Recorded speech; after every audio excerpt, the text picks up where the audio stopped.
نہیں، الیکشن یقیناً ہوں گے اور الیکشنز کے علاوہ کوئی اور حل ہے ہی نہیں ہے۔ دیکھیں، آئین میں جو ایک طریقہ کار دیا گیا ہے اس کے مطابق ہی الیکشن کمیشن نے حلقہ بندیوں کا فیصلہ کیا۔ جب ہم بھی ملے ہیں بطور ایک سیاسی جماعت کے پی ایم ایل این کے ڈیلیگیشن کے طور پہ الیکشن کمیشن کو ان کی دعوت پہ، تو یہی بات ہوئی اور ہماری جو تجاویز تھی اور دیگر جماعتوں کی تجاویز کو سامنے رکھتے ہوئے الیکشن کمیشن نے کہا کہ ہم حلقہ بندیوں کا پروسیس اور تیز کرتے ہیں، اور آپ نے دیکھا کہ انہوں نے ایک ریوائز شیڈول بھی دیا اور اس کے باوجود وہ کہہ رہے ہیں ہم اس سے اور پیچھے لے آئیں گے۔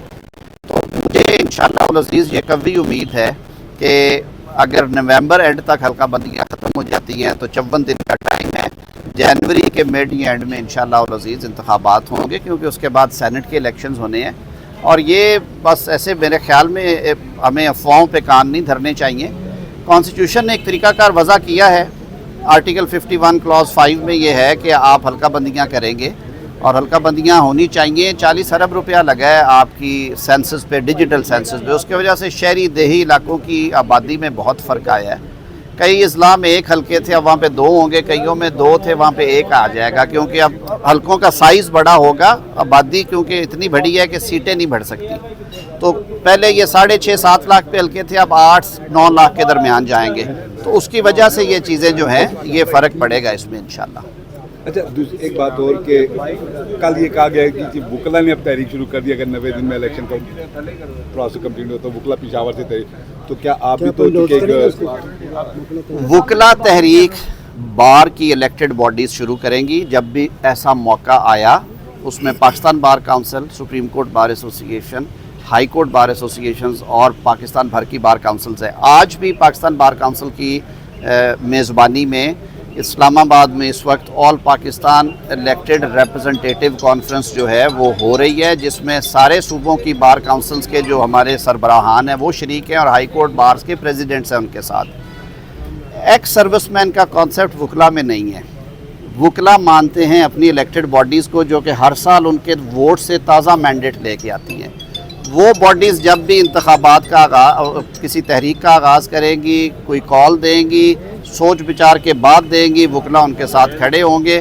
وکلا جو ہیں وہ ان الیکٹڈ لوگ اور خاص طور پہ وہ لوگ جنہوں نے پہلے سہانے خواب دکھائے اور اس کے بعد نہ نوجوانوں کے لیے کچھ کیا، نہ وکلا کمیونٹی کے لیے کچھ کیا، میرا نہیں خیال کہ ان کی بات کوئی سنے گا۔ اچھا سر، یہ بتائیے گا کہ اس وقت گرفتاری پہ گرفتاری ہو رہی ہے، یہ کہا جا رہا ہے کہ آئین ملک کے اندر آئین نہیں ہے، کیا آپ سمجھتے ہیں کہ آئین کے مطابق ملک نہیں چل رہا؟ اگر آئین کے مطابق ملک نہ چل رہا ہوتا تو روز عدالتی فیصلے نہ آتے اور روز رہائیاں نہ ہوتی۔ میں تو سمجھتا ہوں کہ ہماری جو جوڈیشری ہے وہ بڑی انڈیپینڈنٹ ہے، وہ آئین اور قانون کے مطابق، حالانکہ اس امپریشن کو ڈسپیل کرنے کے لیے تکلیف دہ بات یہ ہے کہ کئی دفعہ وہ قانونی حدیں پار بھی کر رہے ہیں، وہ جوڈیشل آرڈرز بھی پاس ہو رہے ہیں جو کہ آئین اور قانون کے دائرے میں نہیں آتے، اور ہم انہیں کہتے ہیں کہ یہ ایکسیس آف جورسڈکشن ہے۔ لیکن اس طرح کے آرڈرز کے ہوتے ہوئے یہ کہنا کہ ملک میں آئین اور قانون کی عملداری نہیں ہے، یہ افسوسناک بات ہے۔ یہ میں کہتا ہوں یہ ایک ڈپریسڈ سٹیٹمنٹ ہے۔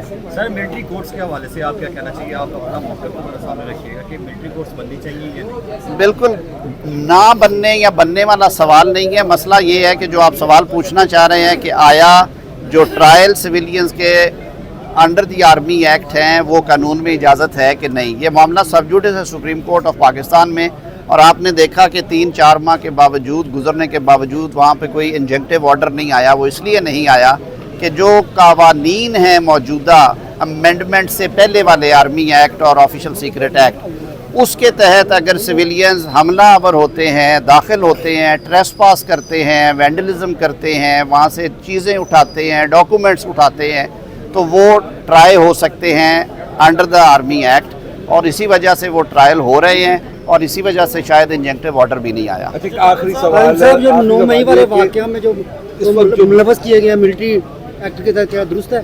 وہی میں نے ساری یہ وضاحت دی ہے آپ کے سامنے کہ جو ایگزسٹنگ لاز تھے جو 1954 سے 1952 سے چلے آ رہے ہیں، ان کے تحت بالکل وہ ٹرائل ہو سکتے ہیں، اور اسی وجہ سے کیونکہ معاملہ سپریم کورٹ میں سب جوڈس ہے، میں اس سے زیادہ نہیں کہوں گا، اسی وجہ سے شاید انجنکٹیو آرڈر بھی پاس نہیں ہوا۔ کیا موقف ہے، وہ کیا کہتی ہے کہ ملٹری ٹرائل ہونا چاہیے سویلین کا؟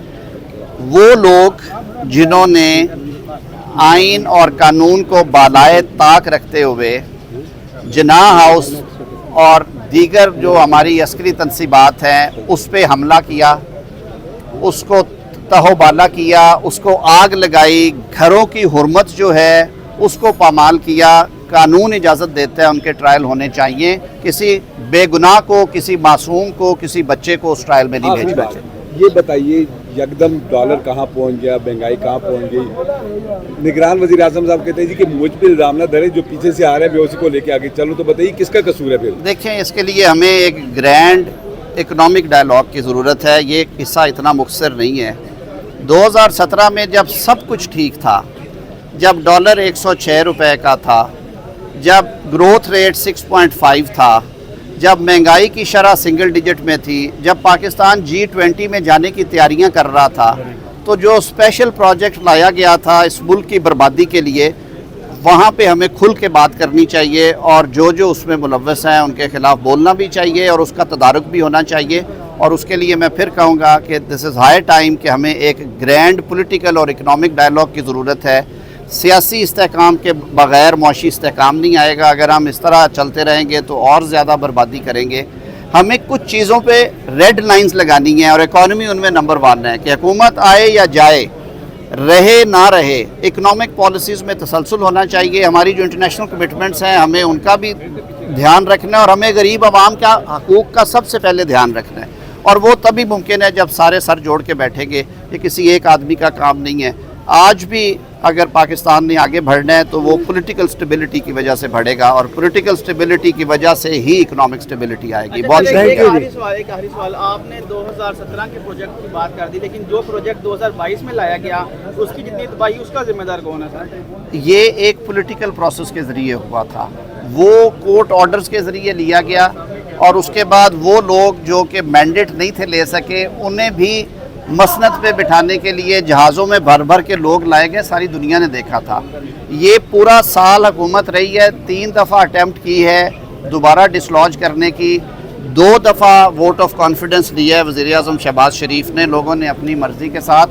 اور سب سے بڑی بات میں یہ کہوں گا کہ سب سے بڑا نقصان اگر آج جو تقریریں کر رہے ہیں کیا ہے، وہ ایک انا پرستی تھی، ایک ضد تھی کہ کبھی کوئی الیکٹڈ ہاؤس بھی چھوڑ کے جاتا ہے، پارلیمان چھوڑ کے اگر آپ گھروں میں بیٹھ جائیں گے اور سڑکوں پہ نعرے لگائیں گے تو پھر یہی ہوگا۔ بہت شکریہ۔